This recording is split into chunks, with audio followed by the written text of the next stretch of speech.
सोचो, आप दुनिया के सबसे महफूज जहाज पर हों और अचानक कोई कहे ये जहाज डूबने वाला है। सन 1912 टाइटैनिक समंदर में शाहाना अंदाज से रवाना हुआ। अमीर मुसाफिर जश्न मना रहे थे। किसी को अंदाजा नहीं था कि ये उनकी आखिरी रात है। रात 11:40 पर अचानक एक बर्फानी पहाड़ सामने आया।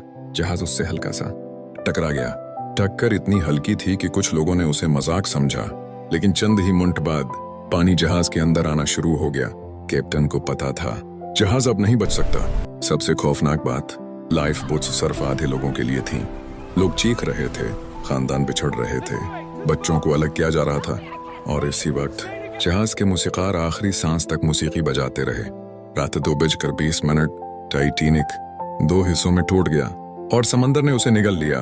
1500 से ज्यादा लोग बर्फीले पानी में हमेशा के लिए गायब हो गए। टाइटैनिक का मुलबा समंदर की गहराई में खामोश पड़ा है। लेकिन सवाल आज भी जिंदा है, क्या यह हादसा सिर्फ किस्मत थी?